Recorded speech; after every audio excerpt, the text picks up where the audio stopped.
Tennessee. Mr. President, last month, the federal judge in Washington, D.C. ruled that the Department of Homeland Security could not continue to use Title 42 pandemic-related authority to expedite the removal of aliens who enter our country illegally. That's effective as of December 21st. That's today. Though it's been temporarily halted while the Supreme Court hears an emergency appeal, Title 42 is hanging by a thread. It's unconscionable for Congress to stand aside and do nothing to preserve it. Title 42 authority was initially based on the pandemic. And while I agree that the pandemic is over, the border crisis is worse than ever. Whether to keep effective border security policies in place should not depend on whether there's a pandemic. And there's another epidemic plaguing our nation, one that demands immediate attention. Deadly fentanyl, produced with the help of the Chinese Communist Party and smuggled across our southern border by deadly drug cartels, has flooded our communities across America. More than 100,000 Americans died of drug overdoses in the last 12 months alone, most of them from synthetic opioids like fentanyl. It's the #1 cause of death for American adults aged 18 to 45. The rise in fentanyl overdoses and deaths affects every state and congressional district. It kills the young and the old, the rich and the poor, people in cities and people in small towns alike. It's not a partisan issue, and finding a solution should not be partisan either. When I talk to Tennessee sheriffs, they tell me that fentanyl is becoming more and more lethal, how a so-called bad batch can kill dozens of people in an instant. Once this deadly substance arrives in American communities, it's too late. We've got to stop it before it crosses our borders.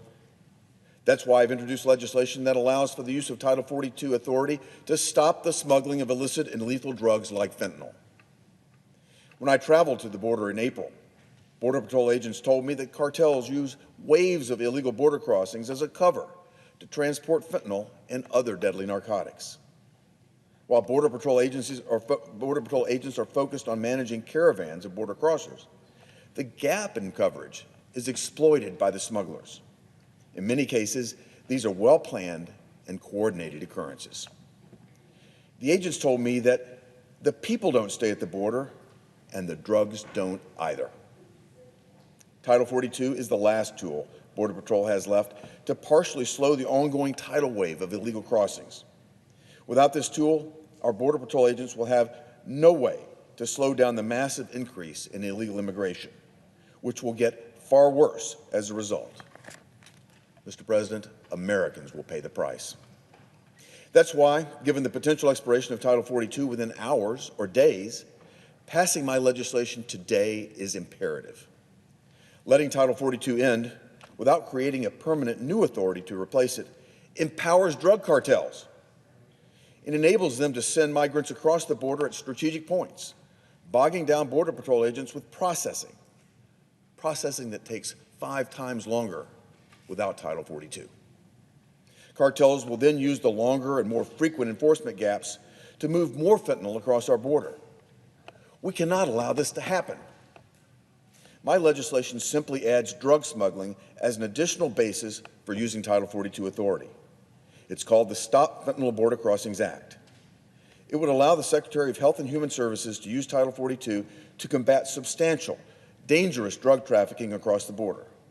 It would give Border Patrol a necessary tool to stop drug traffickers. Mr. President, I ask unanimous consent that the Committee on Health, Education, Labor, and Pensions be discharged from further consideration of S. 3959 and the Senate proceed to its immediate consideration. I further ask that the bill be considered read a third time and passed, and that the motion to reconsider be considered made and laid upon the table. Is there objection? Mr. President. Senator from Washington. Thank you, Mr.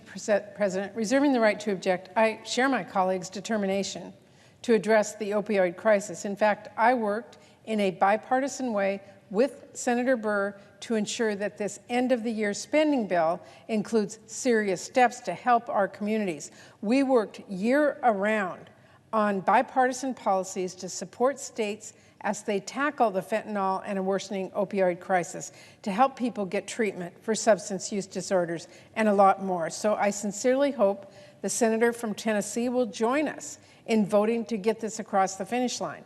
This is really important to help folks on the front lines of this fight. And of course, we have more work to do here, and I will keep pushing with everything I've got to help fight the opioid crisis. But as I have reminded my colleague before, Title 42 is a public health tool, and how it is used should be guided by public health experts looking at data, looking at science, not politicians looking to score political points.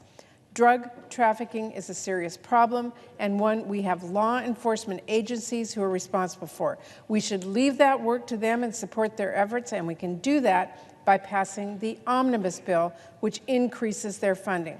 So while I welcome the opportunity to work with my Republican colleagues on this serious issue, bipartisan solutions are needed to address drug trafficking. We need to build on the strong steps we are taking in the omnibus to fight fentanyl. So at this time, I object. The objection is heard. Mr. President. Senator from Tennessee. Mr. President, we're experiencing a tidal wave at our southern border of illegal immigration, and that tidal wave is going to turn into a tsunami the minute Title 42 is dropped. Title 42 may be removed at any minute, at any hour. It's under a temporary hold after today. More than 100,000 Americans are dying every year because of poisoning from fentanyl coming across our southern border. And I find it especially disheartening that my colleagues are not willing to allow discretionary authority to limit border crossings when necessary to combat substantial and dangerous illicit drug smuggling. Even the Biden administration is already preparing for a tidal wave across this border. Yet my Democrat colleagues can't even agree on a common sense policy to address this glaring problem. My legislation would work immediately to address this problem. Border Patrol agents are now predicting daily crossings will roughly double to 15,000 to 18,000 per day as soon as Title 42 is lifted.